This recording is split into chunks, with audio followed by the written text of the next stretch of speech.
Hey guys, welcome to this next YouTube video. Today we're going to talk about neck types within your putter and what neck type you should go for. Let's get into the video.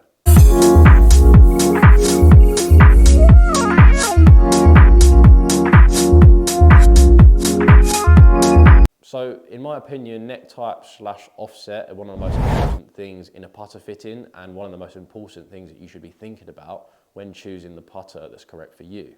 Now, as you can see here, I've got two extremes. I've got something with a much larger neck. You can see there that putter is face balanced.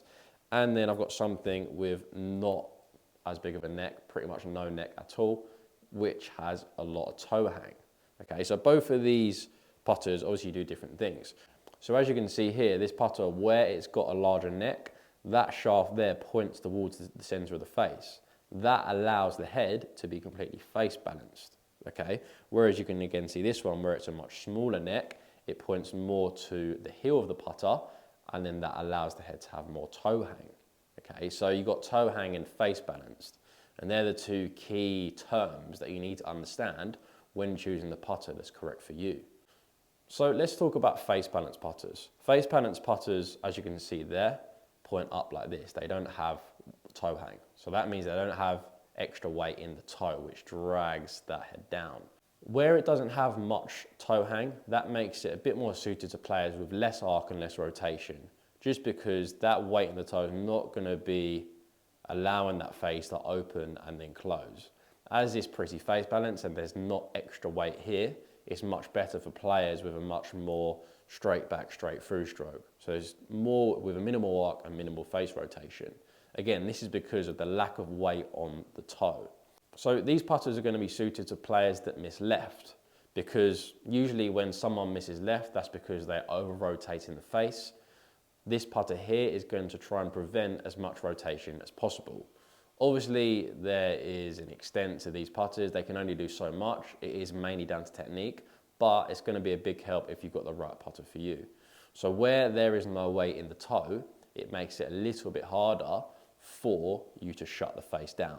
So if you're someone that misses left, having that neutral face balance allows you to keep it easier to keep that face square, because as there's less weight in the toe, there's not that toe weight dragging down and closing the face. So then if we jump into this putter now, with the smaller neck pointing more towards the heel, allowing for that toe hang, what this then does is this promotes more of an arc and more of a rotation, just because there's more weight here. So again, it can make it easier for you to open up and then close down. These are going to be suited to players that actually miss more right, because they've got more weight in the toe. So it makes it easier. Not only does it make it easier for you obviously to open up in the backstroke, but it makes it easier for the player to feel that rotation into impact and into the forward stroke, which is really important. If you missed right and you have a face balanced putter, you're finding it hard, and it makes it harder for you to close that face down, just because there's not a lot of weight in the toe. So the overall awareness of shutting the face down in time for impact is going to be limited. Whereas with a toe hang putter, it can be much easier to feel that toe closing down into impact. So these are going to be suited to players that miss right, because again, you've got that weight in the toe, you can feel that rotation into impact, and then feel the closing down into the forward stroke. So again, suited to players with a bit more arc and a bit more face rotation. So again, if I'm going to demo a few putts for you, with a more face balanced putter, usually these putters tend to be more mallet type heads.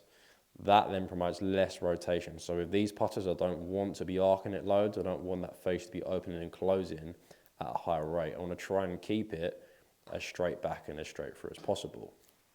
For me, my miss is generally right, so I tend to be more suited to something that's a bit more toe hang, a bit more bladey. So it's going to be something like this, okay? Because when I set up, I prefer to have a bit more weight in the toe. I prefer to feel that arc, feel that face rotation, and definitely feel that rotation more into impact and into the ball. Obviously, both putters are going to be fine, but if you really want to make the most of your putting, if you really want to close in on their margins and make that extra 1% improvement, going for the putter that is correct for you is going to be really key to making them little improvements, as putting is a game of margins, so we need to be closing in on the margins when we can. And this is a free win right here. Having a putter that's correct for you is very key. So I hope you enjoyed that video, and it's going to help you make a decision possibly on your next new putter. If you've got any more questions about putters, again, drop a comment in the comment section below and I will get back to you. Any questions you have about putters, I will definitely give my advice on. If you could like and subscribe, I'd really appreciate it. Any suggestions of new videos you want, whether that's putter related, club related, on-course related, or technically related, let me know and I'll get that done for you. Again, like and subscribe, it really helps me out. I'm closing in, well, I want to close in on 3,000 subscribers. End goal is 10,000 subscribers for the end of the year. So if you can help me get to that, I'd really appreciate it. And yeah, I will see you guys in the next video.